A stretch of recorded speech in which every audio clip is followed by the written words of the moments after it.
Good evening, everyone. Welcome to COS at Home. I am your host, Jonathan Viaud. Thank you for joining us tonight. Once again, we are excited to be with you and bring you another great program. I should also say hello to my tail, otherwise known as my buddy O'Malley. He decided to join us for tonight for the program as well.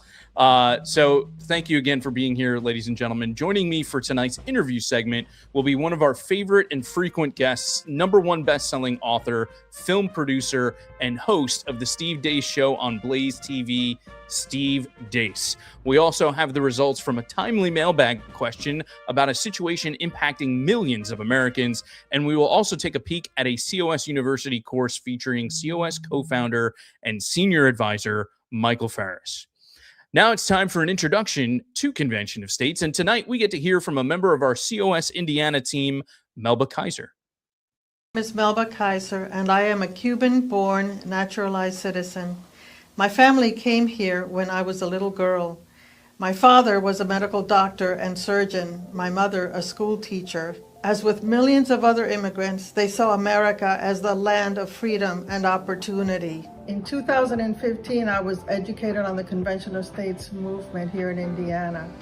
As soon as I read about that proposal behind the Convention of States, I realized that that was the only answer to reversing the issues that we're having with our federal government. COS is made up of millions of volunteers that are giving up their time and their talent. There are many worthwhile causes that we could be donating to, but for me, at the top of that list is COS, because that organization of volunteers and leaders is working to protect our constitutional right and to return the power back to we, the people.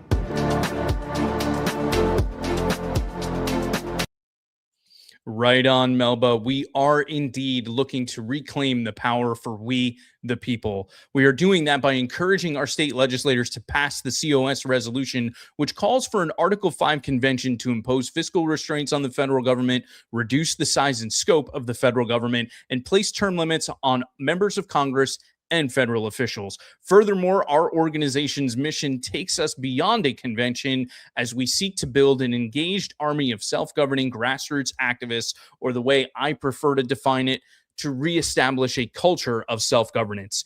We have the solution big enough to solve the problems caused by the federal government. All we need is for you to join the movement. So join us now by going to conventionofstates.com/act.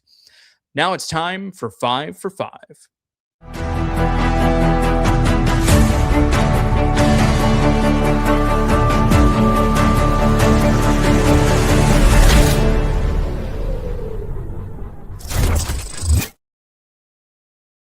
All right, so just a reminder, folks, this segment is where we take 5 minutes to learn or talk about Article 5 and some of the resources that we have available for you. So tonight, we wanted to share a sneak peek from one of our COS University courses that we make available to all of our activists. This clip is from our course on reclaiming our country, and it is brought to us by COS co-founder and senior advisor, Michael Farris.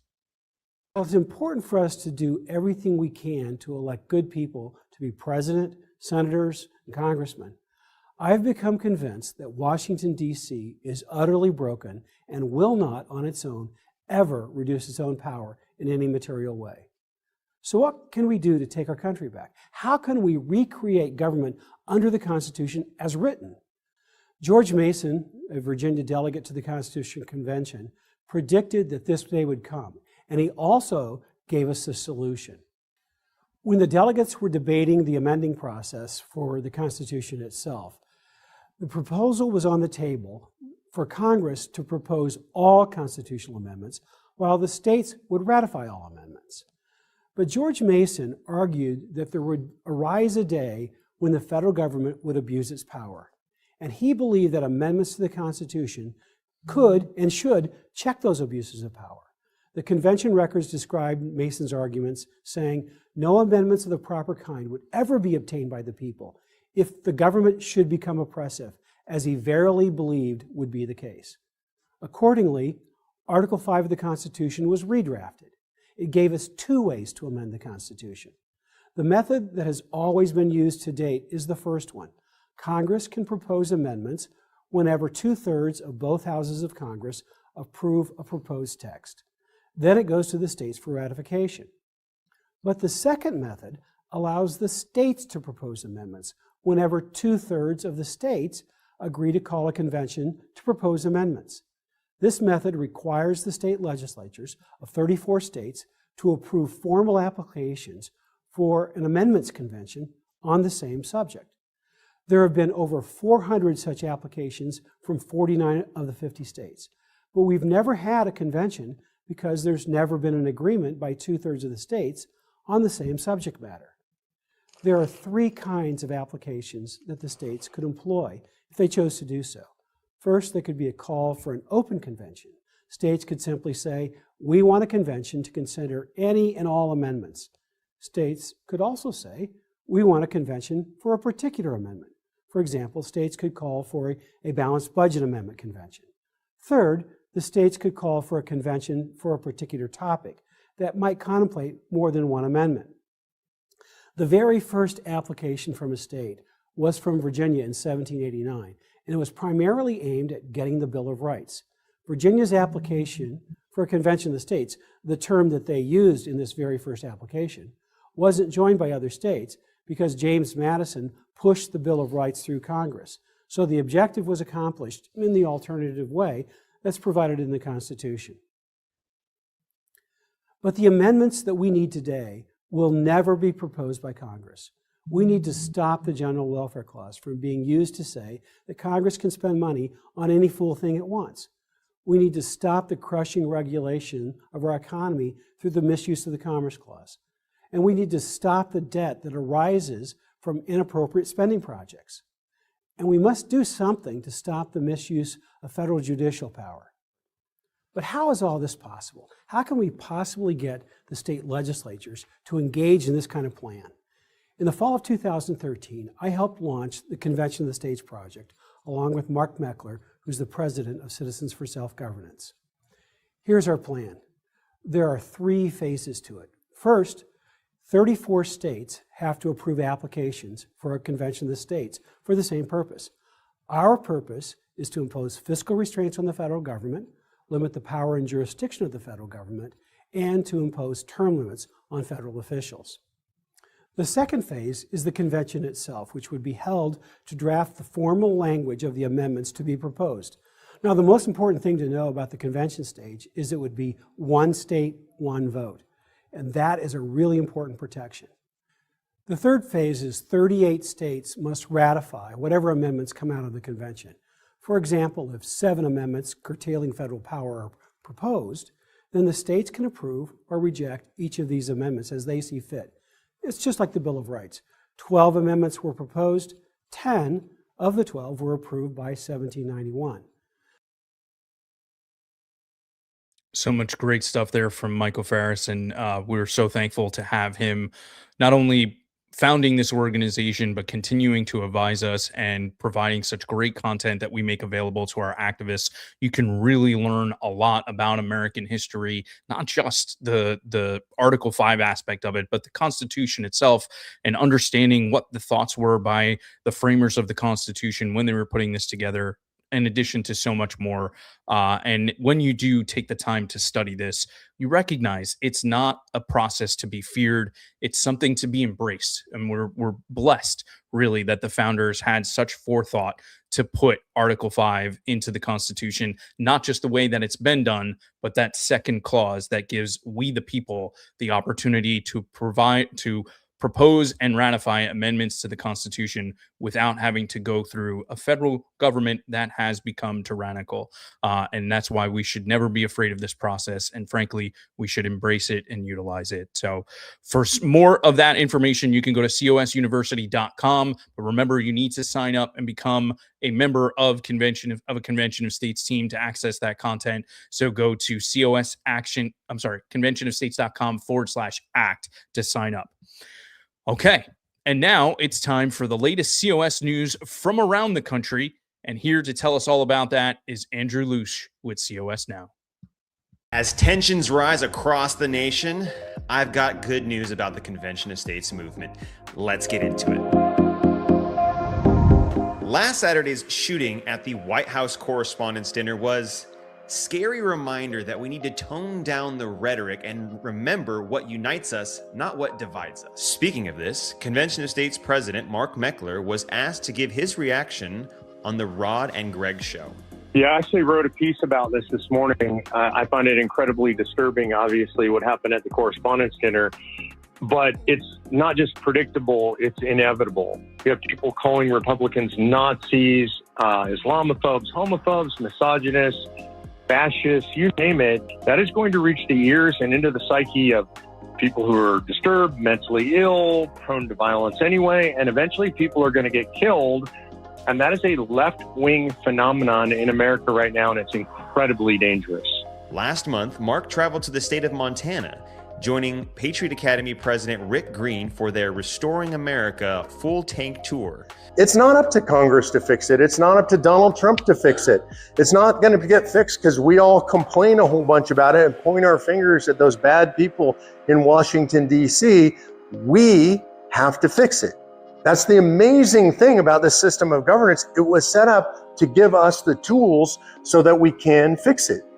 The Brothers from Another Mother appeared in 3 different cities for town halls, building awareness of Article 5, and the Convention of States movement. Tennessee is officially 34 ready. Governor Bill Lee signed a bill that ensures the volunteer state has rules in place for selecting and governing commissioners to the very first Article 5 convention. And a huge congratulations to the COS Tennessee team for muscling this legislation through the legislature and securing victory. The bill received supermajorities in both chambers, 25-5 win in the Tennessee Senate and a 74-16 vote of the House. Elsewhere, the Missouri House General Law Committee unanimously advanced 34 ready by a vote of 12-0. And Oklahoma advanced 34 ready to their Senate for final passage. And here's some more good news from the field. The COS Maryland team secured a huge legislative victory of their own. HB 0057 and SB 0204 established a civic excellence program that gives Maryland students the opportunity to actively engage in civic life. Moving over to the Emerging Leaders program, 6 interns with Convention of States traveled to Washington, D.C. for a tour of the Capitol, meeting with high-profile supporters of COS, culminating in a graduation ceremony at the site of the George Mason Memorial. As a graduate myself, I want to give a huge kudos to these 6 bright interns. I know that they are going to go on to do amazing things, whether it's in politics or in business or who knows what they end up doing, but I know because they went through this internship program, they are going to have a huge impact outside of the Convention of States, and I can't wait to see it. That's all for this week. Tell me your favorite piece of news in the comments below, and I'll see you next time for another edition of COS Now.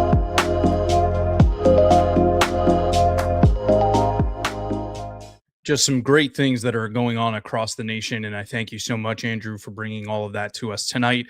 But I do have some breaking news on a couple of fronts. First, I want to again echo what Andrew said and say congratulations to our Tennessee team for getting that done with the 34 ready legislation.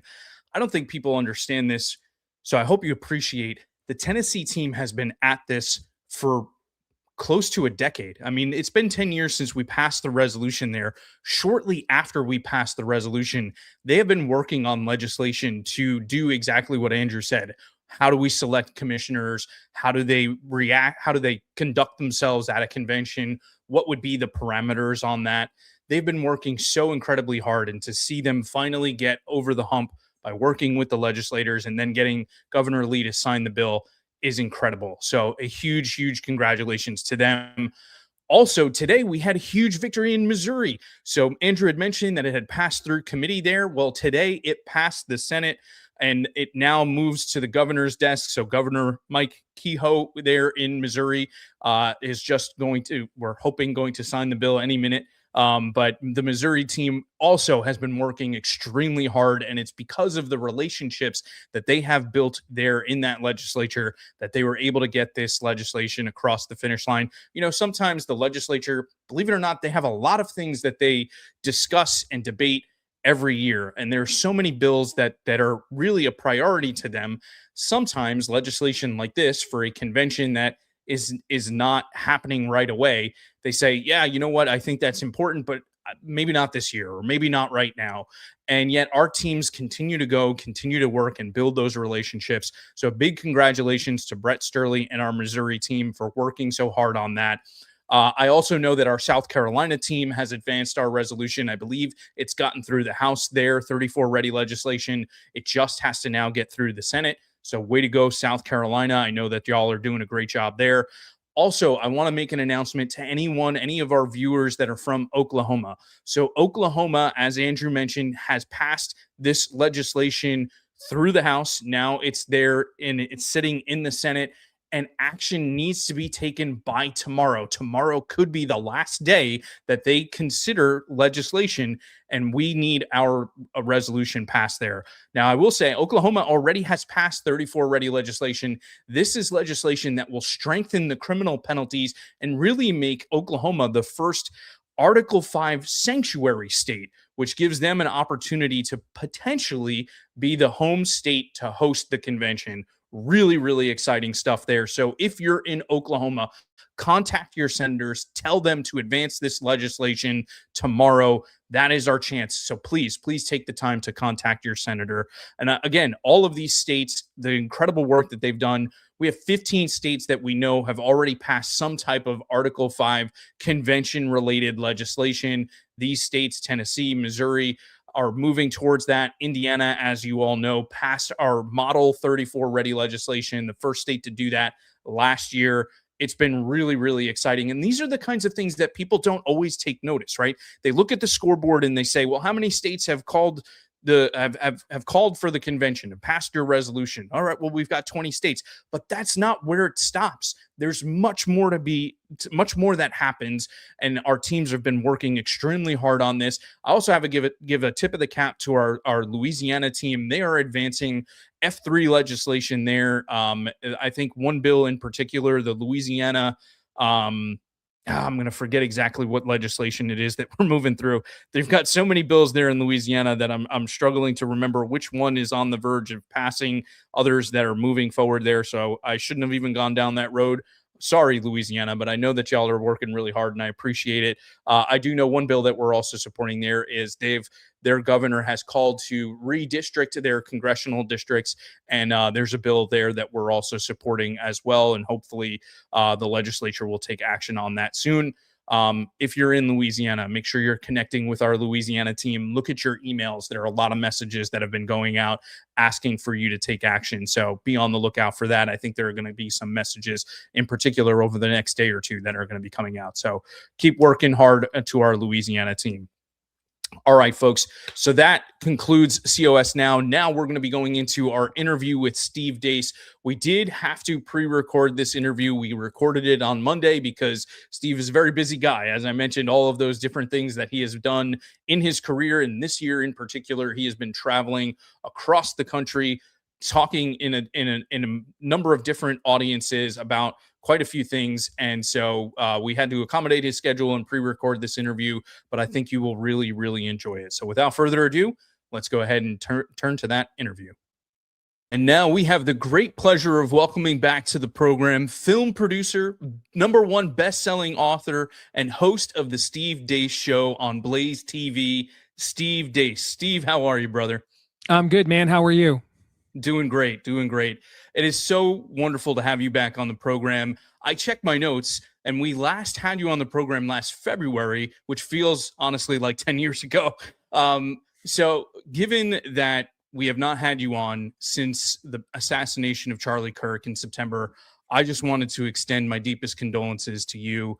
I think I may have texted you around that time, but I just felt like doing it here on the program was important. You know, Charlie's martyrdom has had a profound impact on me and my family, and we never knew him. You did, and it's impossible for us to even be able to comprehend the pain you and so many others have gone through since that assassination in September. I actually think it's an appropriate place, though, to start this conversation because just a little over a week ago, President Trump was the target of yet another assassination attempt. When you add in the online hysterics over the Iran war, the rise of anti-Semitism, the ghoulish and sinister attacks on Erica Kirk, if it wasn't clear to those with eyes to see and ears to hear back in September, it's now an inescapable fact that our political battles are deeply intertwined with spiritual warfare. Beyond the struggle for power in our nation, there's a war waging for the soul of America. How do we, as patriotic, liberty-loving Americans, stay grounded and remain focused on moving the ball forward? Well, I think that is going to go a long way, your question, in determining the ultimate fate of our nation, because we're heading into an era, and I said this immediately after Charlie was murdered, that I truly don't think, and there's just no way people could have known en masse, how much of what we are seeing transpire right now on the right, Charlie was holding back. And I think with him not there, and now you're seeing how a lot of it has come to the forefront. I mean, I'll just give one very specific example. I don't think there's any shot in literal hell Tucker Carlson is doing right now what he is doing if Charlie Kirk is alive. I don't think that at all. And I think that's just one example of one of the closest displays of apostolic giftedness I've ever witnessed, is the comprehensive giftedness and discernment that Charlie brought to the table. And it's not like we have produced an assembly line of such figures in the last era of the church. And I don't think it's coincidental, to answer your question, that coinciding together, we saw the zeitgeist succumb to postmodernism and moral subjectivism. At the same time, the church just stopped taking discipleship seriously on a collective basis. Too many pastors interested in building a brand rather than a kingdom. And you put those two things together and you end up in the era that we're in now. And I would describe this era as epistemological systemic retardation. That we've been lied to so many times that we struggle with where to go for truth. I don't think either side of the political aisle will be immune to this. I think on the left, because they view the institutions that display much of the mainstream information in our country as theirs. And I think you saw this starting with COVID. They are going to do whatever those institutions say. They're not going to critically think it. They're not going to skeptically look at it. I'm old enough to remember when the anti-vax issue was pretty much exclusively a left-wing loony issue. And now you'll struggle to find Democrats that would just not volunteer all the children they abort to be lab rats for Pfizer, in a great service to the cause, whatever cause that is. And so I think that whatever comes out of their institutions, they will, like lemmings do, they will, quote, just follow orders. And then they will look to impose that on everyone else by any means necessary, which is why they keep shooting at Donald Trump and shot Charlie. On the right, though, I think you're watching a significant swath of the right in response to what I just said. They're kind of becoming reactionaries. Now, not all reactionaryism is bad. I mean, someone breaks into your home and threatens you and your family, react, okay? But reactionaryism cannot be it can't be a state of being.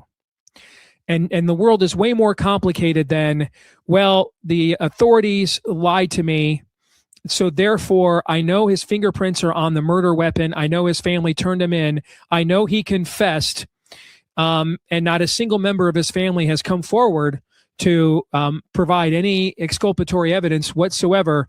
But I'm pretty convinced Erica Kirk murdered Charlie and or had Charlie murdered, and it wasn't Tyler Robinson, because I just don't want to believe anything that comes from an official source. And I think that's going to be the right wing's version of what the left said when you were a kid. I don't believe in absolute truth. You're like, well, is that an absolute? Or all truth is relative. I'm like, well, if that's true, that's already an absolute. Just that kind of self-refuting contradiction. That's what reactionaryism as a state of being will do to you.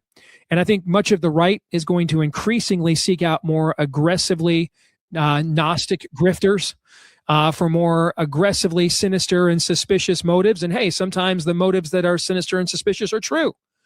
But just assuming that is no different than just skeptically believing everything that they tell you either.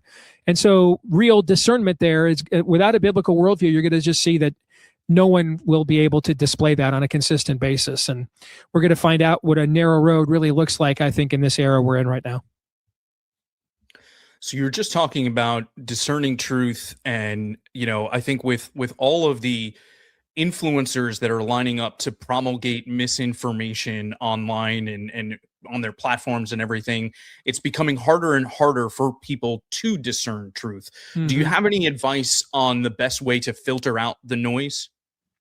Well, ironically, I think one of the best advices is to quote my buddy Candace Owens, to just ask some questions.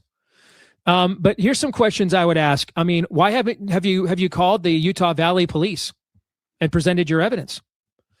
Have you contacted Tyler Robinson? One of his attorneys represented the two brothers in the 80s that murdered their parents. Have you, whose name escapes me, but have you contacted the attorney? Have you offered to testify? I'm remembering during the Brett Kavanaugh affair, I just started yelling at people. If you really believe and have evidence that Brett Kavanaugh was a marauding rapist in the early 80s in Georgetown, get off Twitter, call the police. What are you doing on Twitter? Call the cops. I had a guy send me a long rambling note the other day about how it's not possible for ballistics. He's a physics math know-it-all. And there's just no way a bullet operates out of a 30-06 the way that Tyler Robinson's is alleged to have worked to murder Charlie. I'm like, why are you emailing me? I'm not the police. I'm not his defense attorney. I mean, call them. And I think one of the things to get, faith without works is dead for all religions, not just ours. And so I would take all these new age Gnostics on the right that have all the secret knowledge you're looking for and the ability to connect the dots no one else can, and just ask them. I put my work during COVID to the test because it wasn't my work. I was not uncovering anything in COVID, Jonathan. I was using their data. It was their data. I was citing, if you go back and look at Fauci and Bargain, our #1 bestseller, there's more footnotes than pages. I wasn't conjecturing on anything. There was no speculation at all. I was using CDC data. I was using health department data from nations around the earth. I did this really complicated thing where, hey, I noticed Denmark was the first nation to provide stratified information on COVID-19's mortality rate and infection rate. So I got an idea. Why don't I just run their stuff through the Google Translate on, online so I can read it in English? That's what I did, man. I can't do a seroprevalence study. I'm assuming Candace Owens can't do a forensics, study of Tyler Robinson's nitrates or his fingerprints or DNA. So, I was using the information from his official sources. The information was there all along. They just lied to you and didn't want you to know about it. Yeah, and in the case of the rest of these people, I think they have some kind of secret knowledge. Ask them to put it to the test. Hey, man, get off your podcast. End it early today, old CO. And call the CO with the Utah Valley Police Department over there. Call them up and present your stuff. I'm sure they'd be very interested. Or call the Robinson family, or call his attorneys. Get on a plane. We see you fly on these vacations all over the world. Fly out there to the Utah area there, and show them what you got. I think it's time to just sit there and say to people, if you have the goods, act on it. And I think some of this is just going to have to be that simple. I don't even know how much video you'll be able to trust in the future with AI and everything else. So if this is real, act on it, right? People, they say to us all the time, every single time that we don't live up to their perception, which is often wrong, of what Christ likeness is, they'll say, well, I don't believe that Jesus would do that. Well, my first answer to always, if you have such a high regard for Jesus, why aren't you a Christian? Number one. But then number two, okay, well then hold them to that same standard. All right, great. You don't think he's guilty. You think you've got all kinds of exculpatory evidence, you think that TPUSA's essentially murdered their own founder or looked the other way or were happy about it, not to mention his widow. Call the cops. And that's who you're going to find out who just wants the tea, wants the gossip, just wants their total depravity dopamine hit, and who really is a seeker of truth, who will act on it. That works both ways. Amen. And so it sounds like basically put up or shut up is what a lot of these people really need to do. Yep. So when if I don't see Candace Owens on the witness stand for Tyler Robinson's defense, then what did we do for the last year and a half? What was that then? Exactly. So when you joined us last February, President Trump had just been sworn back into office. His cabinet was beginning to take shape, and we saw a flurry of executive orders to advance some of his policies and undo many horrific executive orders from the previous administration. You made the point that 2025 was going to be one of the most consequential years in American history, and that Congress had to act to codify President Trump's policy agenda. Outside of the big, beautiful bill, and maybe there is a bill or two other than that, that mostly did not happen. And the latest disappointment from Congress has been the Save America Act. In a sane world, this legislation, which simply requires that a voter prove he or she is an American citizen before voting in federal elections, should pass 535 to 0. Furthermore, polling has shown that Americans of all political persuasions support this legislation. So, Steve, what does the resistance to this bill tell us about the deep challenges we face in restoring the trust and integrity to our political system? Well, it's one of those pieces of legislation that if you could pass it easily, you probably wouldn't need it, right? You'd have an intact social compact. You'd have a rule of law. You'd have rules of engagement for both sides. We don't have any of that. We don't. I mean, America is a divorced couple still living together for the kids because they can't figure out how to split the money and who gets the kids. That's not a marriage, and this isn't a country. And so that's where we are. And so it's precisely because we do need it that we're having a hard time passing it. And what it tells you on one end is that essentially they're just open, avowed, spirit of the age Marxists there. Whatever gets them more power and control by hook or by crook, no matter what has to be broken in that process, they are for it. And then what it tells you is on our end, there's still just too many people who either are somewhere between incompetent to the point of being a coward. And of course, our Lord throws the cowardly into the lake of fire first when he comes back, or they're just flat out quislings. They're just flat out traitors. And I don't think that's nearly as many Republicans, maybe as maybe even sometimes I've myself led my audience to believe. The problem is it's still way too many. And when you're dealing with the margins that we're probably going to have to hold and win by for the foreseeable future, given how balkanized the country is, there's just too many places Democrats can't win no matter what they do, and Republicans can't either, no matter what they do. And so you're just not going to see 9-seat Senate majorities, 40-seat House majorities, like you'd see sometimes when I was a kid. That's just not going to happen for the foreseeable future. And so it doesn't really take too many quislings to just sabotage the whole thing for everybody else. And so that's why I don't spend a lot of time arguing, is it a quisling or is it a coward? Because the end result is still the same. And that's unfortunately where we are stymied right now. And I do think there's a handful of Republicans. What's a handful? In the Senate, I'd say 20 or less. But that's still too many when you're dealing with a 2 or 3 seat majority or whatever it is there in the Senate. There's 20 or less that would much rather have Charles Schumer in control of the Senate than somebody that we would like. And so it's not as many as we think, but it's still way too many to sustain. Crystal ball, do you think it gets done before the midterms? I still think they're going to find a way to get it done, if for no other reason than if they don't, they essentially are telling our base, just don't even show up. And I know Donald Trump, man, is the greatest salesman maybe in American history, certainly since, P.T. Barnum. Going to be real hard to go around the country and say, hey, I really need you to vote for this member of Congress who didn't do jack squat for us in the last year and a half, Mm-hmm. Because if you don't, I'm going to get impeached. Well, that's where you're going to lose and get impeached because they didn't do jack squat for the last year and a half, right? It becomes a circular argument. I mean, you can be a salesman. He's not leading Hail Bob. Okay. I mean, he can't sell you something against your own will that you want. Right. And so, I think here is a doomsday scenario that I'm not sure the Republican Party will recover from in my lifetime. And what I'm about to lay out it's certainly not it's a non-zero chance. And that is that they don't go back to the original filibuster.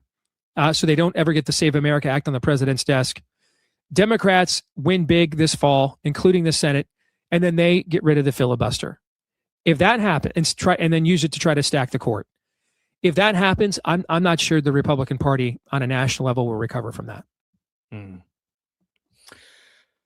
So speaking of trust and integrity, last week, Dr. David Morenz, a longtime senior advisor to Dr. Anthony Fauci at NIAID, was indicted on charges including conspiracy, destruction and concealment of federal records, and evading FOIA requests related to the COVID-19 origins and research grants.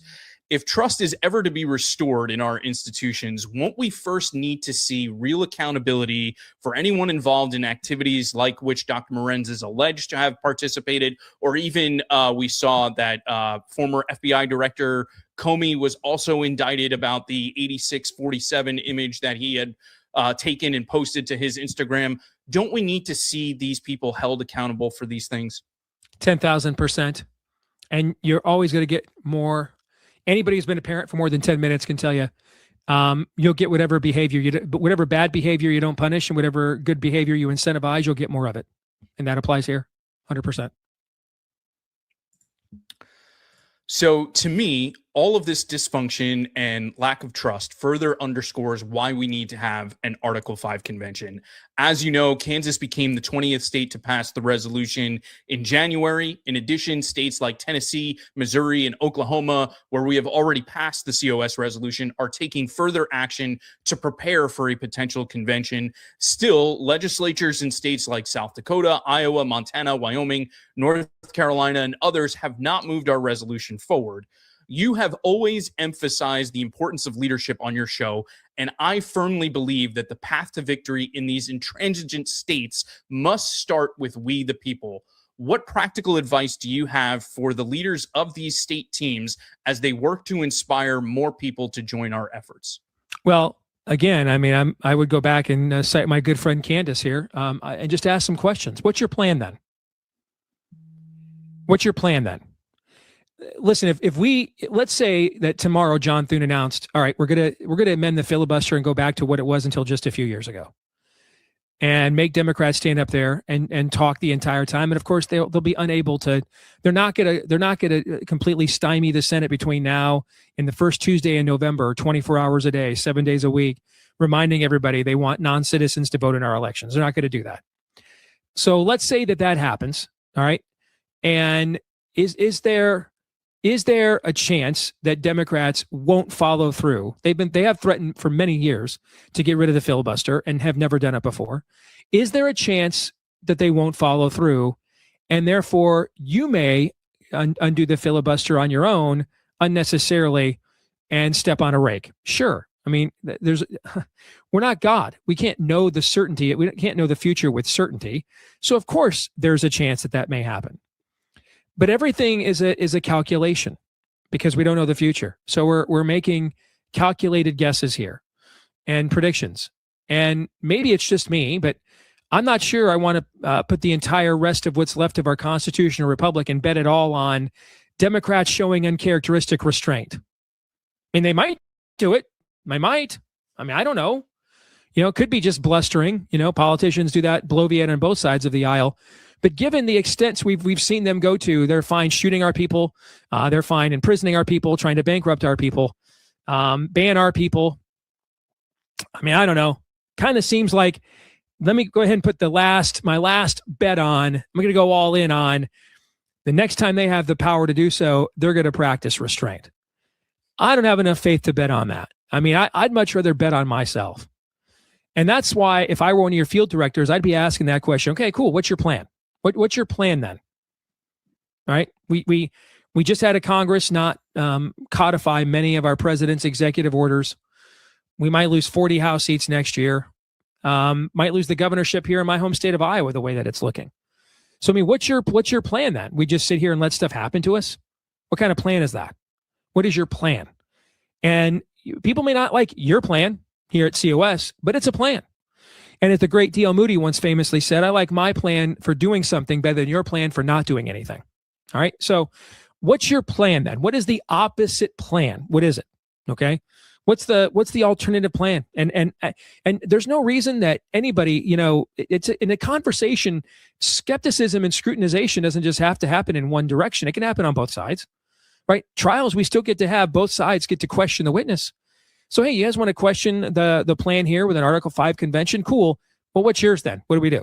Just sit here and lose? I mean, what's your alternative plan? Then I want to hear it, and I'm waiting. Go. Make them articulate their plan.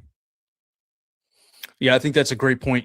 Honestly, a lot of the people that oppose us, organizations that oppose us, they practice those same ridiculous tactics that we're seeing with the questions that are coming up on Charlie Kirk and was she a part of the assassination and everything, by just throwing things out there without actually providing any type of evidence. Or to your point, they'll fearmonger and try to poke holes into what we're trying to do without presenting what the alternative looks like. What is it that we can affirmatively do and accomplish that isn't an Article 5 convention, but fixes the problem? And heretofore, I have not seen anything presented. And I think it's a great point that you make, that we need to highlight that more and really start asking questions. I mean, you're going to claim to care more about the Constitution than the guys who wrote it and ratified it. They put it in there. Well, what's it in there for then? I mean, you care more about it than they do. That's like Candace Owens claims to care more about Tyler Robinson than his lawyers and his entire family does. Cool. Then move to Utah then. Go there for the trial, I mean, you guys claim to care more about the Constitution than the people that wrote it. They put this provision in there. All right. So then what's your alternative plan then? We just keep voting for the same Republicans over and over again. They keep screwing us over and over again. I mean, that's your plan? What's your plan? Time for people. I mean, it's just time to put people on the record on lots of things. Amen. So one last question I have for you, Steve. I'm not sure if you are aware of this, but our organization's aspirational goal is to inspire both a political and spiritual awakening. You have said for years that for America to survive, it is revival or bust. This July, we celebrate America's 250th birthday, and our Declaration of Independence clearly states, we hold these truths to be self-evident, that all men are created equal, that they are endowed by their creator with certain unalienable rights, that among these are life, liberty, and the pursuit of happiness.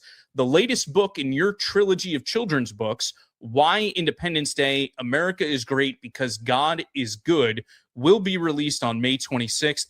And I can say for us in the Viod household, we have the first 2 books in that trilogy, and they are phenomenal books. So you definitely want to check that out, folks. But thank you, Steve, for believers and non-believers alike, explain for us why a revival is needed for liberty and freedom, the type of liberty and freedom embodied in the spirit of 1776, to revitalize and sustain our nation for Lord willing for 250 years, another 250 years and beyond. Great question to close on, brother. Let's go to the creed that launched this entire thing 250 years ago. We hold these truths to be self-evident, that all men are created equal. All right, so these are truths that are so obvious. In the original draft, Jefferson used the term sacred, but he wanted something that was even more simple and direct and obvious than that.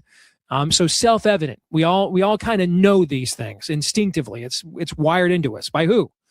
Well, we hold these truths to be self-evident, that all men are created equal, endowed by certain unalienable or unchangeable, unfixable, automatic rights by our Creator. So these are imbued in us. And if we're created and there's a Creator, that means there's a being that we're ultimately accountable to. And so that creed, and that the idea that governments exist to not create rights or take them away, but secure them. Rights that are pre-existing according to the laws of nature and nature's God, as Thomas Jefferson said. That truth right there is what set this nation apart from all others at the moment of their founding. And it's why we are the longest ongoing concurrent experiment in self-governing human freedom in the entire history of our species. And that's just 250 years. It's that truth right there. And you're not going to secure a way of life on God-given rights by being a godless people. Because we were all made to worship. Someone will always rule. Something will always be worshipped. And so if the Creator is not God, then the state becomes God, or I'm my own God. Maybe now we're increasingly seeing Allah is God. And so something's going to fill that space. And if the wrong thing fills that space, then you can't have a culture on God-given rights. Islam is not capable of producing a culture on God-given rights, for it doesn't believe people are made in the likeness and image of God. So right away, we've got, Houston, we have a problem with that. we can't let people declare themselves to be God. We're capricious, we're immoral, we're sinful. And so we'll use that freedom to indulge our sinful natures and then punish those who won't give us the affirmation we want. It's a good thing we don't have any reminders of that in our culture at all, except every June every year. And so something has to be in that space. And we put the right thing in that space. And we were the first civilization since ancient Israel to put that right thing in that space. And it created the last best hope for humanity east of Eden until Jesus returns. And without putting the right thing back in that space, there's no hope for the future. It's just as simple as that. Steve, we are absolutely blessed to call you a friend and have your support with our organization. Thank you so much for taking the time to join us again for COS at Home. Folks, be sure to check out Why Independence Day and the other Why books in the children's series. We really appreciate you, Steve. God bless you, my friend. God bless you guys. Appreciate what you do as well. Thank you, brother. Thank you. Take care.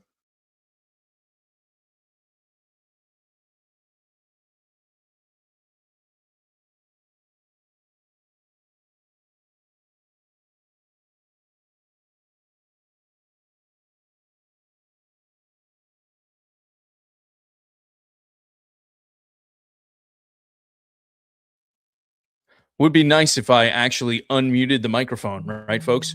Ah, wow. All right. Rookie mistake. My apologies.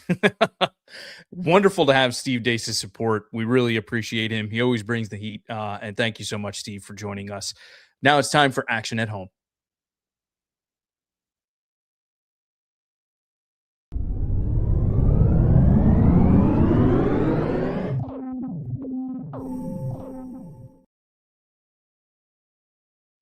All right. So I don't think I'm breaking any news here, but veterans are a big part of what we do with Convention of States. We are extremely grateful to all of our country's veterans and deeply appreciate the sacrifices they and their families have made for our nation. Many veterans who believe that their oath never expires have also committed to volunteering with Convention of States to do their part in helping to reestablish a culture of self-governance. Brett Kulbis, a veteran from the great state of Hawaii, is the current National Veterans Coalition Director, advising some of our veterans on how to serve their state teams. Brett also tracks how many petitions have been signed by veterans, and as of the end of April, Brett shared with us that we have 336,946 signed petitions that have come from our veterans. Those are amazing numbers, and we want to up the ante. At the start of May, we set a goal to hit 350,000 signed petitions, and you can help us make that happen. You can do so by sharing the COS message with veterans. You can go to VFW halls, American Legion halls, or even just talking to ones that you may know within your family or your friends. Educate them about Convention of States and encourage them to sign the petition. They can do so by going to conventionofstates.com/petition. And again, I just want to take a minute to thank all of our veterans for your service to our freedom and to our nation. We are so grateful for all of the sacrifices you've made, and of course to the families as well. They sacrifice so much when our service members are away from them, and so we don't want to forget them either. So thank you so much, and help us to get to 350,000 signed petitions from veterans. Okay, let's check the Minutemen mailbag.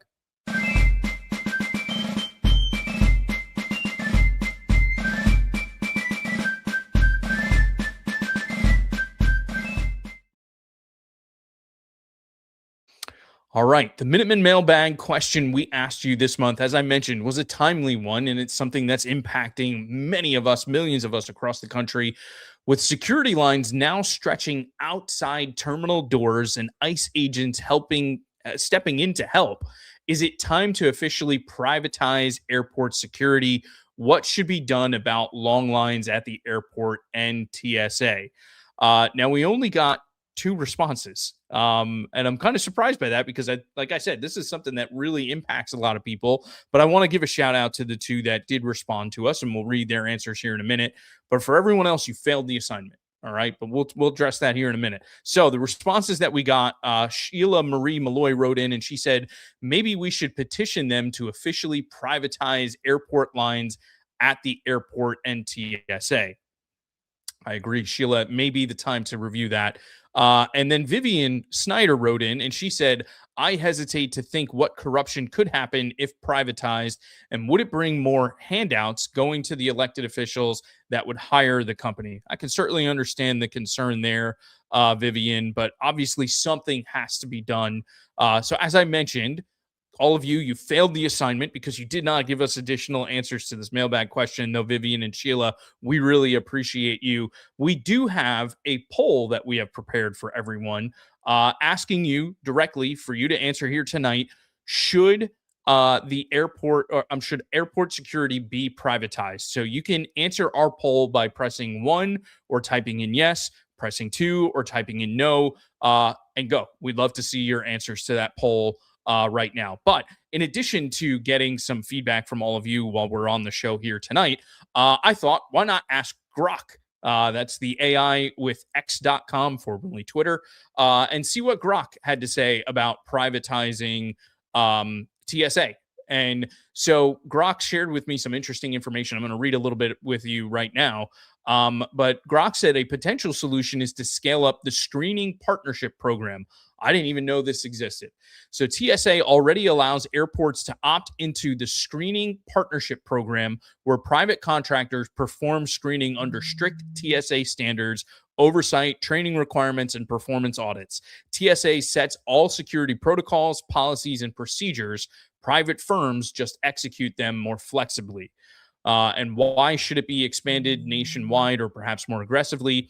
Grok lists the reasons. It's shutdown-proof resilience. So during the 2026 crisis, SPP airports with private contractors operated normally because their contracts were pre-funded and staff weren't federal employees subject to pay lapses. No massive lines or ICE intervention needed there, unlike direct TCA airports. Efficiency and productivity gains.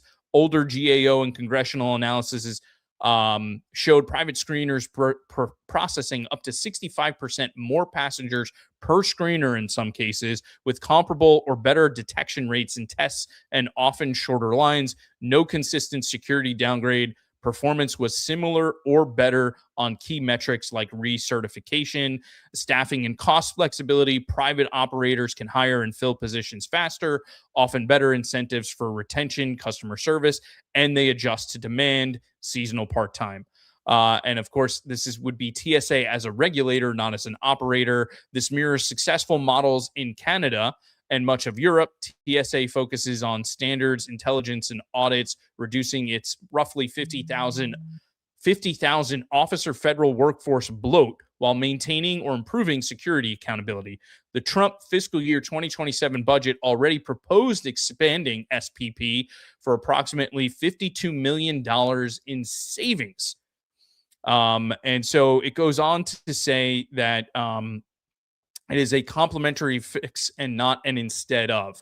Or this would be some things that they would include with that. So not just doing that, but some other things that could be paired with it.